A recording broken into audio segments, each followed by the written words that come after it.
Hey guys, welcome to another artful video.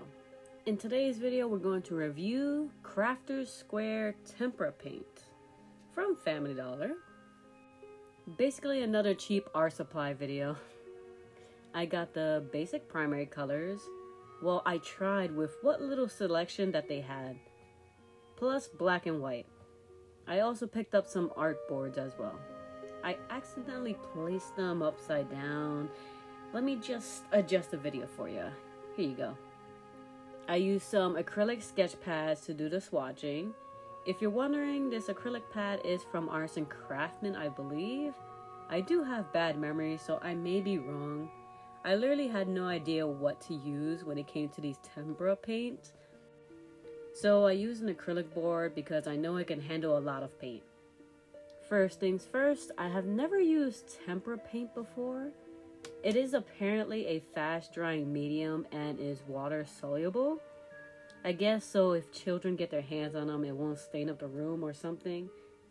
Well, I can't avoid a mess when it comes to painting. We all artists know that we're pretty much messy when it comes to painting. The tube does come with a decent amount of paint, so there's a lot of paint to play with.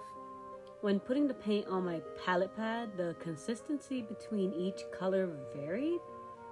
The blue was a little liquidy, so it wasn't that bad.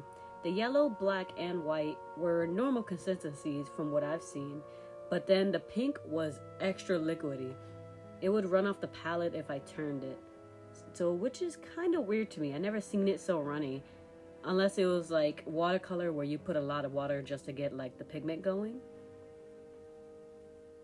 Now when it came down to swatching them, oh boy, these were transparent and goopy. It was like trying to paint with gel, eggs, or even boogers that I had in my mind. That's the thing I could envision, is just like colored boogers. It was very weird. I was only used to watercolor being so transparent, so I was kind of scared that the work was going to be patchy, especially with all this goopiness just piling up every time I tried to like paint. During the doodles, I did figure out that just creating a piece where it was all colorful would work. I was gonna go for something more monochrome, but then I saw those beautiful illustrations that had multiple colors. I'm not sure what this method or style is called, but it's sort of like this fantasy / art illustration straight from like the imagination, where they use a bunch of colors and don't really stick to like realism, I guess you can say. It's just bright, vibrant, and very colorful. So like, let's say like they give the person like blue shading for the skin, or like pink shading for the hair.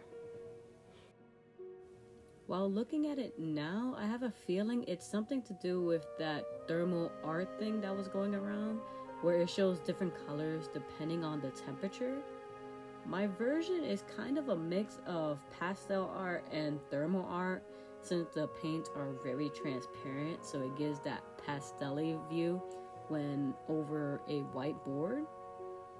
It's the best way I can describe it, so I guess I'm gonna call it a pastel thermal art piece.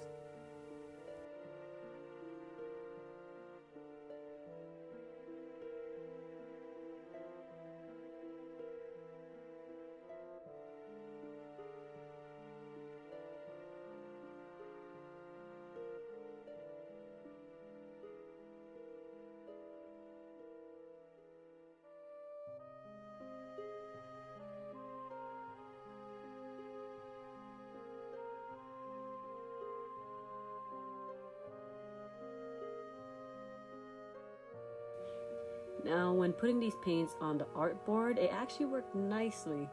Better than I expected, to be honest. Since the paint could seep into the texture and not really pile up, so it won't make the artwork look patchy. I could achieve transparent flat colors with that, so it was easier to blend. I wanted the white to be the main base since I couldn't create proper skin tones. I do regret using graphite pencils on a board since it would not erase at all. The graphite seeped into the texture and wouldn't budge no matter how hard I pushed to erase. Plus the white paint was too transparent to cover up anything, so let's just pretend that you don't see the sketch underneath. Overall, this was fun, but I would not use these paints again. I'd rather use watercolor if I wanted something water soluble and transparent. The paint was too goopy, like painting with boogers, and weird for me. I guess if you want to do like a fun project, I guess with your kids or something like that, that's the only feeling I could get you can use it with. Maybe there is a professional that uses tempera paint, but I've never seen it before because I live under a rock. Other than that, I hope you enjoyed me trying out these new paints and hope to see you guys in my next video. Bye bye!